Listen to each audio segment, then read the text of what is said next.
Merci, Monsieur le Président. Madame la Ministre, Monsieur le Ministre, Madame la Présidente, Monsieur le rapporteur, mes chers collègues. Il y a 4 mois de cela, notre Assemblée a débattu en première lecture d'une proposition de loi de notre collègue Guy Bricout visant à octroyer des journées de congés complémentaires aux salariés des entreprises à la suite du décès d'un enfant mineur. Face à cette question douloureuse, nous n'avons pas su, à ce moment-là, apporter une réponse satisfaisante. La proposition de notre collègue était empreinte d'humanité, mais soulevait un certain nombre d'écueils.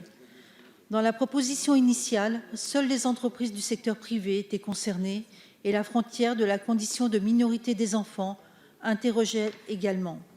L'absence de rapport faisant apparaître des discussions avec les partenaires sociaux sur cette question était également une source de difficulté pour en approuver les termes.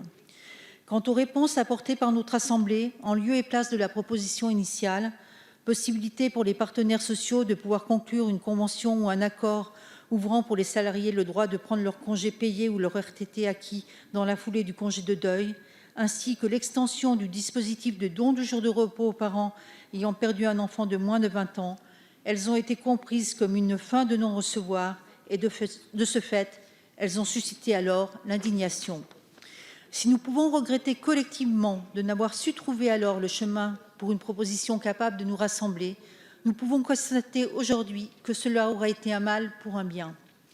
Fruit d'un travail de co-construction entre les associations de soutien aux familles endeuillées, les partenaires sociaux, le gouvernement, les parlementaires, la proposition qui nous revient aujourd'hui du Sénat répond très largement aux attentes des familles.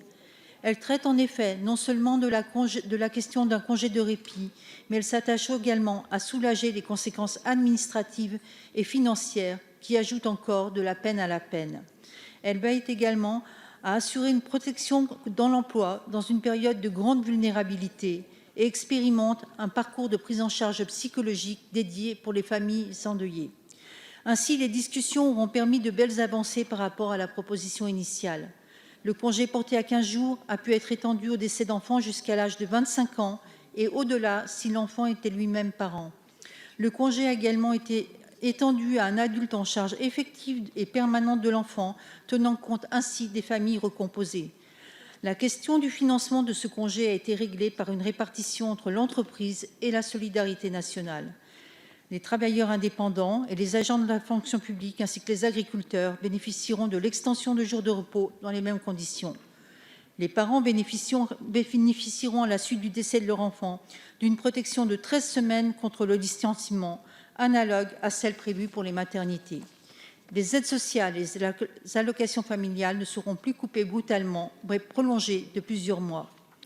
Une allocation forfaitaire SOG sera versée aux familles endeuillées. Le délai de carence sur le premier arrêt de travail intervenant dans les 13 semaines intervenant après la suite du décès d'un enfant sera supprimé.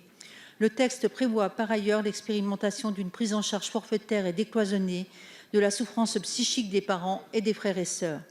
Enfin, monsieur le rapporteur et mes chers collègues, les échanges qui ont eu lieu à la faveur de cette proposition de loi ont démontré la nécessité que nous avions collectivement d'accorder de la place à la situation de deuil, de ne pas la relayer dans les murs devenus trop grands des familles, mais de lui faire toute sa place dans la société qui est notre humanité.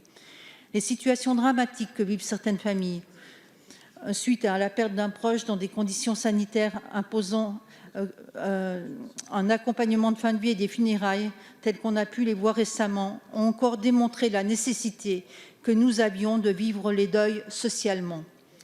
Aussi devrons-nous certainement poursuivre notre réflexion pour mieux accompagner encore les personnes endeuillées, quelle que soit la personne chère qui a disparu. Monsieur le rapporteur, notre groupe MoDem et apparentés vous remercie d'avoir porté la question du deuil à l'attention de notre Assemblée et vous remercie également pour votre bienveillance face à ce qui ne pouvait être qu'une incompréhension, qu'ensemble nous avons su lever. Nous serons heureux d'adopter cette proposition de loi visant à améliorer les droits des travailleurs et l'accompagnement des familles après le deuil d'un enfant, à l'unanimité, à n'en pas douter, de notre Assemblée. Je vous remercie.